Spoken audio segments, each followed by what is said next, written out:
Hey guys, Paul Postcard Models, welcome to another build series. Today we're going to be starting Tamiya's Toyota Supra with Zoom On TRD Transkit.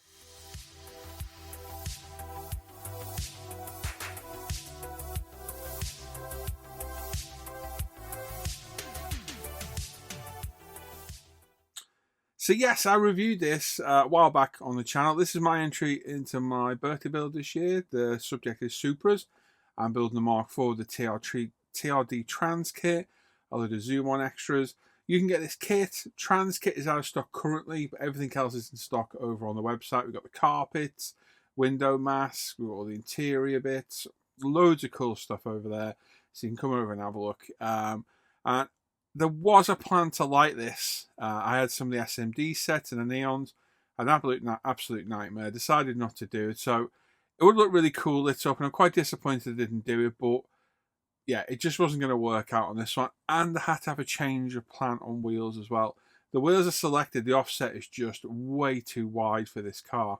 I think with some major surgery, I would have gotten to fit, but it would have required quite a lot. So we'll save those for another day, and we picked some really nice alternatives to use on the build. So 3-part series running through everything.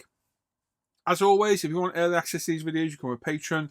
There's a link down below. There's a whole host of perks that are up on screen here as well. Make sure you sub to the channel, give the video a thumbs up, and leave a comment down below. Love reading all your comments. And let's jump in with the build. Make sure you go look at the review of everything in here as well. There we go. Let's get started. And so our Tamiya Supra with Zoom On Transkit build, we're going to make a start with today. So first of all, we're going to familiarise ourselves with some of the resin. We're already done a review of this, had looked through everything. I've already had a quick look at how things are going to fit. First job we need to do is remove this front lower kind of valance on the front of the bumper to put the new one in. So there is a very slight demarcation there. It's not the crispest to follow. So I'm going to use some Tamiya masking tape, follow that line I've already got, and then use my JLC razor saw to just gently saw away at the panel line using the masking tape as reference. So take your time here, nice and slow. There's numerous ways you could do this. You could scribe with a knife, you could use a scriber, but they're not the most accurate way when you don't have a true demarcation to follow. If this was a proper panel line, I would scribe it because it's the easiest, simplest way of doing it. But because we just have a basic guide, I'm going to use the razor saw to cut it. Now, I have varying razor saws of different sizes and thickness. The JLC is probably one of the finest ones. And I sped this up because it did take quite a while. And it was just some careful cutting to go through. Once we've got the main line cut, we can move the masking tape and then just gently follow the panel line that we've created now with the saw. So we're just using it in side-to-side action and just gently sawing away until we're all through. And there we go. With that off, we can then get a UMP thinning stick and smooth it all off. Now, we are going to need to modify this front a little bit to get the new resin part to fit. So I found test fitting just to see how it would go on. And I did find I need to move a little bit more material in a few spots to get it to all line up. But overall, pretty easy to get it in place, not too difficult at all. The Zoom On Transkits are very beginner based as Transkits go, so no real bother here. Now what I did here was got some plastic strip and I've glued it in place as some extra support for that new resin piece we're putting in. So basically gluing this in with Tamiya Extra Thin, and then we can offer up the new resin part to it, and it gives an extra piece to A, hold it, and B, glue it. So we're getting all these glued in. I'm going to add a piece at the front as well.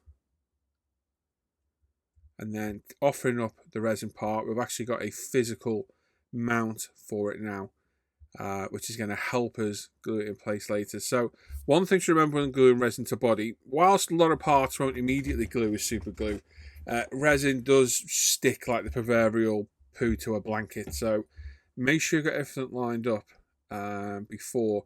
And my advice would be glue from the back.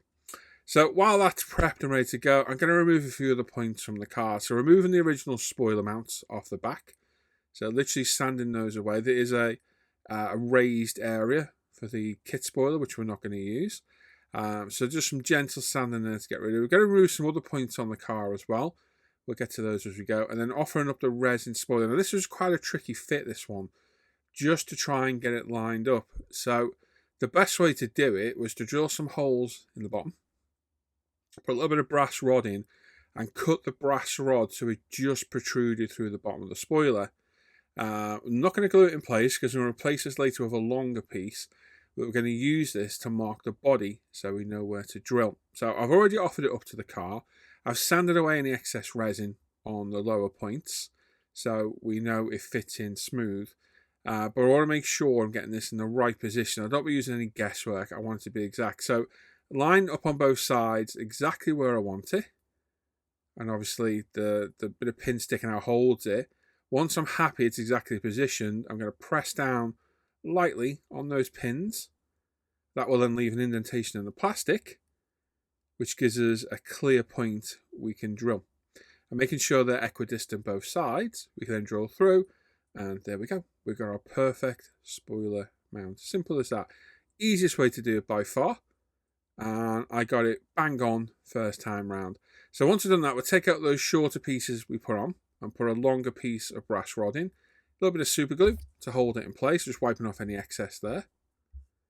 So we'll just pop that through. It'll grab almost immediately, wipe off any excess. We don't want any squoze out super glue because it'll stop the spoiler sitting flush. And then using some wire cutters, we're going to leave about 2 or 3 mil sticking out. We don't need a huge amount, just enough to give us a perfect mounting point. Repeat that for the other side, and there we go. There's both of those done. So there's the spoiler now done.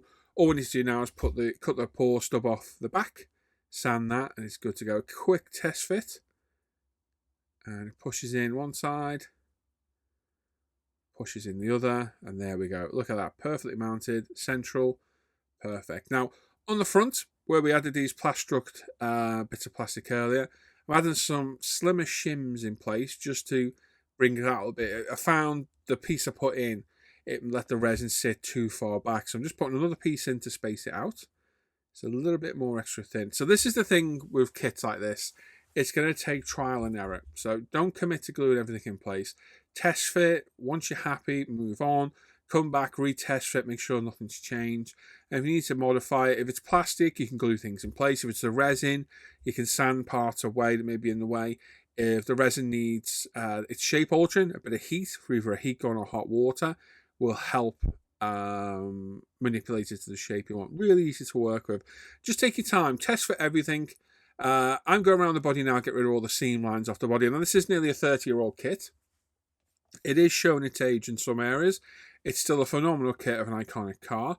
I'm literally going around front to back and removing all the seam lines that are on the car. So they're in the usual places, all the way from the front to the back of the car.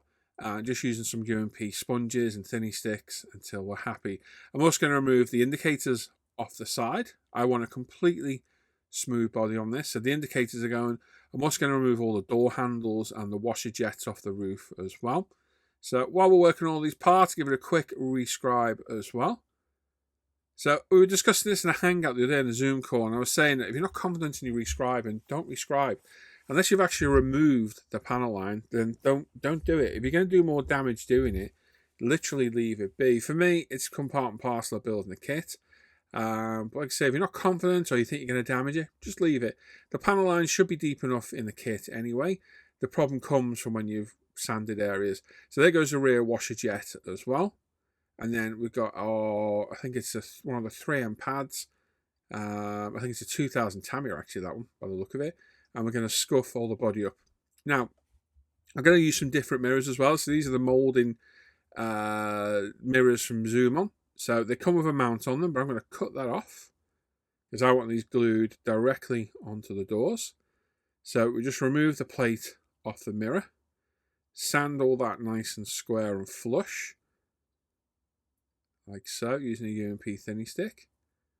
And what I'm going to do is exactly what we did on the spoiler. I'm going to drill a hole and put some brass rod in and then drill the body, and we've got mounted parts. So we've got the smallest drill bit I've got and my shank bit, which is a 0.5, which is the perfect size for that bit of brass rod we've got. Just some very, very gentle drilling.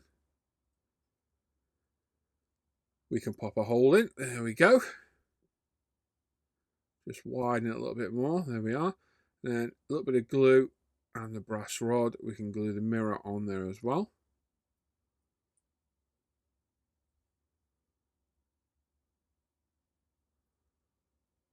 Like so. And then, again, using what we did before, use the mirror to mark where it's going to go. And drill a 0.5mm hole in the side as well. And there we go. Quick test fit.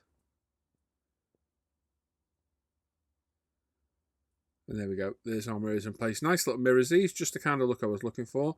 We'll get them bent into shape before we commit to paint, but just for now, we're just testing it. So, with all the mounting points added to the front bumper, we've added one at the front as well. I'm just putting a little bit of Bob Smith's gold just in there, and I'm just going to line up the sides and hold each side, and then hold the front and just push it home and just get that front section to grab. So line up the sides, make sure they're all lined up, they're in their locating points we've already created. And just hold for a second or two. I'm actually breathing on it there because carbon dioxide in your breath helps CA glue dry. We did get a little bit of CA glue push out the front, so to get rid of that, we've got some Bob Smith's debonder. This will take off CA glue without damaging the surrounding areas on the plastic or resin. So just load up your cotton bud and just gently wipe away. It will remove any excess super glue right before your eyes. Very, very useful tool to have. We sell all these glues and the debonder over on ProScale, as well as this Transkit and the kit now as well we have over on the site. Although I think the Transkit is out of stock at the minute.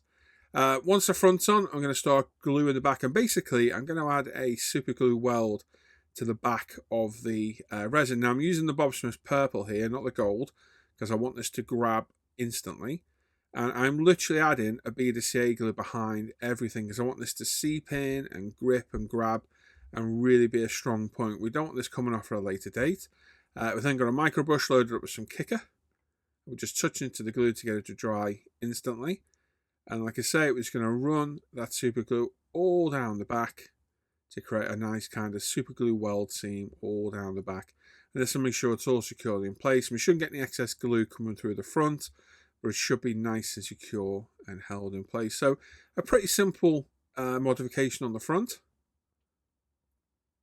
So literally as much CA glue as we can get in there without wrecking everything. These precision tips we sell, absolutely fantastic as well for jobs like this, where you just need a precise amount of CA glue. And the kicker, absolutely fantastic for instantly setting the glue. Works really, really well.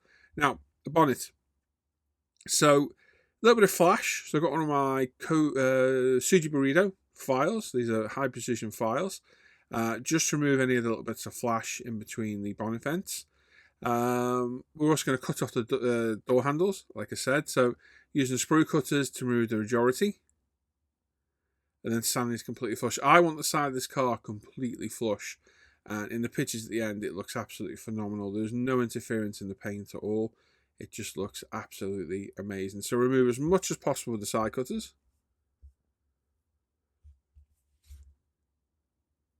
Like so. And then with UMP, thinny sticks and sponges, we're going to remove all the door handle. Now you may find you need multiple goes at this. You may need a guide coated primer to check that it's gone.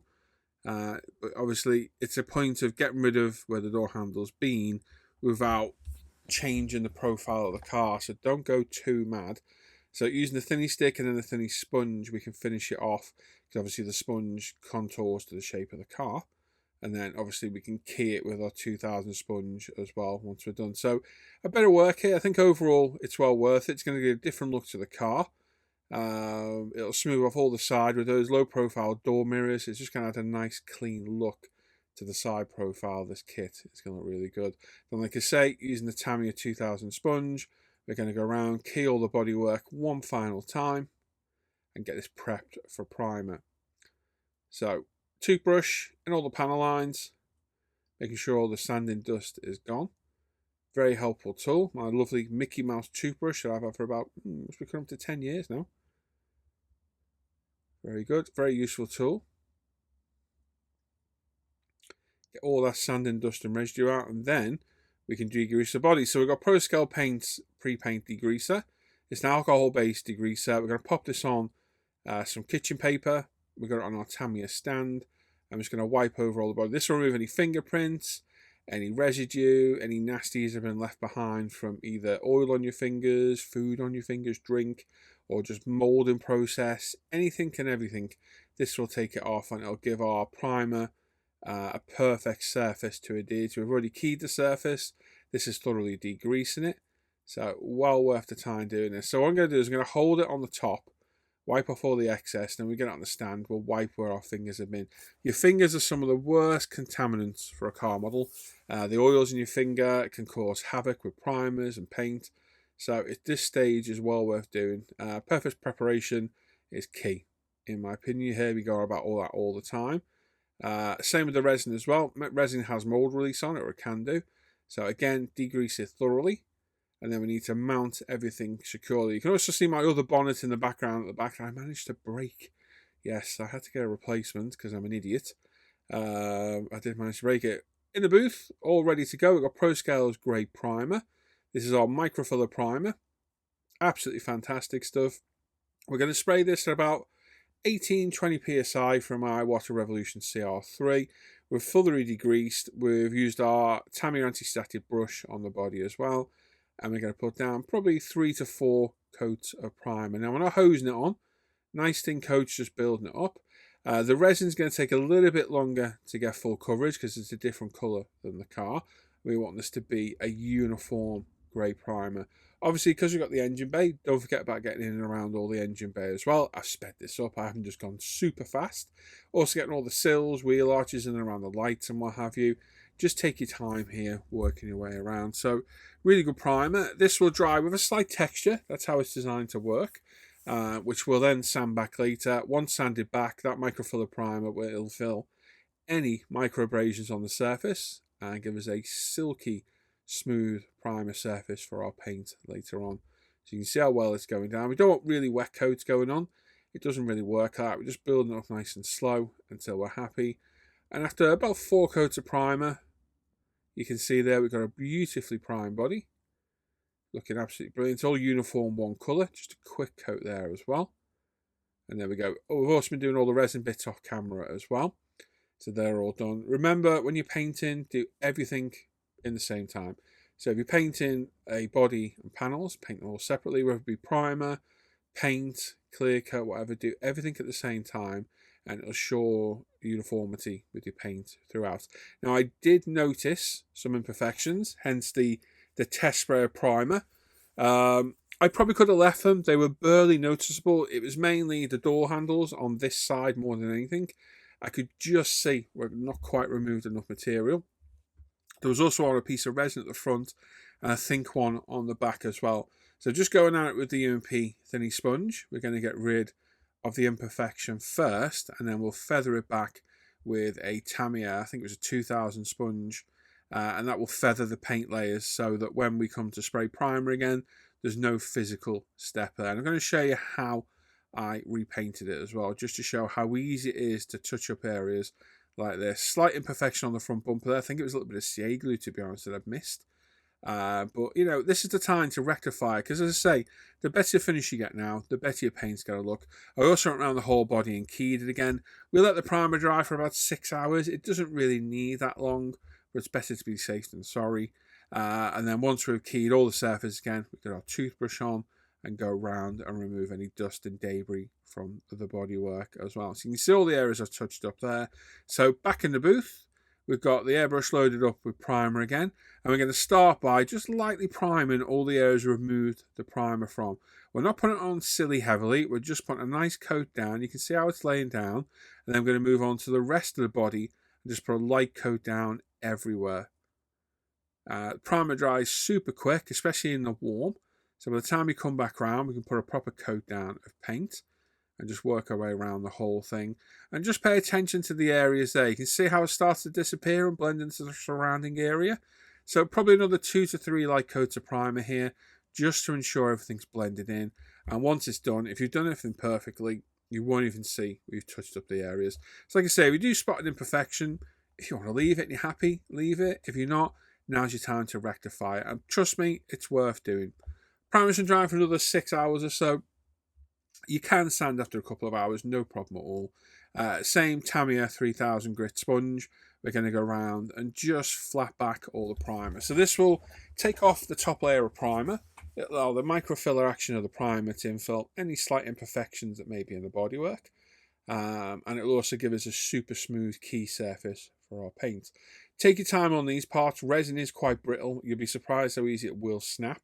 So don't be too rough on the resin parts. And also be aware of any edges or raised areas. It's very easy to burn through. We don't want to go through the primer. That is not beneficial at this stage. We just want to key the top surface. Once we're done, we've got our deep black paint from ProScale. I'm just going to put a couple of coats of this down just to give us a nice black base. Now, I could have primed in black, but I did the grey for a reason. Because we were doing so much body work, I think the grey shows the imperfections a little bit better. So that's the reason I primed in grey. Plus then we know when we're putting the black down, we're getting a nice uniform colour of black going on. We just keep the paint consistent throughout. We know we've got equal quantities of paint in every area, and it'll pay off in the end with the paint.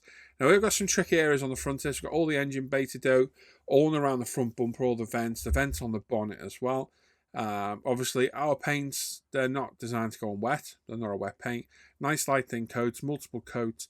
In black, I'll probably about 6 coats of this down. Our deep black covers super quick. It is the purest, blackest paint you will find. It is absolutely beautiful. Like I say, probably six coats or so. Sprayed 20 psi, 1820 psi for the CR3 airbrush. That will cover it and give us our perfect base for our paint. Now, paint, we've got our Black Soul Green Envy paint from ProScale. We're just starting to lay this down. So we let the other paint off gas for about an hour, and then we're back in with this. Now, this is a chroma flare paint. It's chromatic, so it's very weird. So it's going to go from green to black, and in some lights you'll see a hint of purple. And you can see there, just off the first very light coat, how it's going down. It is a very strange colour. There are several of these colours we can get. They are unbelievably expensive to buy in. We have got plenty of them in stock. You want to go over and have a look. We did buy a lot. There are some really brighter colours of this effect that is a lot more apparent. I picked a very subtle one on purpose. We are going to add one coming up for a memorial build for a friend. But you can see there, where in some light the paint's green and it goes to like a purpley black. Well, that's the kind of effect we're going to have throughout on this, because that's how these paints work. Any hint of light, it goes bright. Any hint of darkness or lack of light, and it goes black. And you can see there the colour changing as I angle it towards the light. So nice light thin coats building up. We are going to put about 8 light coats of this down. You can put as many as you want on. Yeah, 5 to 8 would be my normal number, but it's totally up to you. But you can already see the effect of this. It's only going to get more and more as we layer up the paint. So I reckon here we're about 3 coats in, roughly. You can see the beautiful green starting to build up. Now, these are slightly larger pigment paints than our usual paints. This is a show car paint. They always have larger pigments in. This isn't a paint mixed by our own system. This paint is bought in as is. So it is going to have a slightly larger pigment, but you can see that colour really starting to build up. Now, I have sped this up a touch just to get through the footage a bit. But look at that colour. This thing is going to look absolutely epic. And it's such a subtle shade. It really is. You'll see what I mean at the end pictures when we've done it all. And I have some videos of it throughout as well. It is a crazy colour. Like I say, there are some very obvious ones that we will get in where you can really see the colour change. But it's not a flip. It doesn't colour flip. It just literally changes colour. It just goes from its base colour to a darker colour with the lack of light. So you can see it there as I spin it around, going from green to black as I do it. Yeah, it is a crazy effect. So yeah, loads of these on the site still for sale. Go and have a look. It is a bit more expensive than our usual paint because it costs a lot more to buy in, but the effect is very unique and it's a piece of cake to spray. Just spray it like normal, multiple coats building it up. And yeah, like I say, we do plan to add to these over the coming months. Like I say, just the actual outlay for the paint is astronomical compared to our new paint. So it's something we'll definitely be doing a little bit of time. Now I'm going to add some carbon to this as well, mainly on the front lower part of the bumper. So I've cut a strip of carbon decal sheet from Tamiya here. I'm just going to try and lay it up as good as I can to the demarcation in the bumpers, and then lay it in place, hit it with some decal solutions and a bit of heat to get it laid in place. I'm also going to carbon fibre the mirrors that we've got and the top part of the spoiler as well. Just add a little bit of a different look. I did toy with the idea of doing the bonnet as well. I know a few of the lads have done the carbon bonnet on this kit, but I just wanted to keep the paint. The paint, this build is a showcase for this paint. It's the reason I picked this colour. I wanted to showcase it, so I don't want to lose the bonnet effect of the colour change by carboning it. So I think to do that would be a bit sacrilegious, really. So we're going to leave it in paint and just carbon a few of the smaller areas as well. So getting the carbon on, bit of heat, some decal solutions, we'll get that laid in place. That went down pretty well. Now remember now, when you're using two different mediums like plastic and resin, they will melt at different rates, so be very careful with your heat gun as well. Resin becomes very malleable with heat, plastic melts, so just bear that in mind. A bit of I was torn here whether to do this, whether to give it a black panel line wash, but I did it just for consistency to what I normally do. So I just gave it a Tamiya black panel line wash all over, let that dry for 30-40 minutes, wiped off the excess with the usual Santador and cotton buds. And yeah, there we go. We are ready for 2K. So we'll 2K this in part 2. So as always, thanks for watching today. Make sure you sub to the channel, give the video a thumbs up, get that bell notification to get notified of the latest videos. Please leave a comment. Love reading all your comments. And if you want early access on all these videos, there is a Patreon link down below. You get like 3 months early access. There's a bench update every week. There's a supporter Facebook group. It's exclusive for patrons. There's a patron supporter group chat. You can get 10% off Pro Scale as well with the applicable tier. And without the support of patrons, I couldn't keep doing these videos. So if you're thinking about it, the link's down below. And as always, a huge thanks to my current patrons, whose name's going to flash up on screen in a second. Take care, everyone. Bye-bye.